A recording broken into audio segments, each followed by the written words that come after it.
मातरम वंदे मातरम वंदे वंदे मातरम वंदे मातरम वंदे मातरम वंदे वंदे मातरम वंदे मातरम वंदे मातरम वंदे।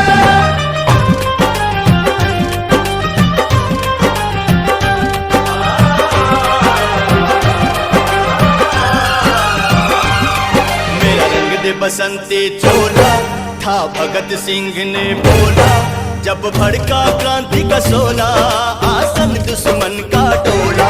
आजादी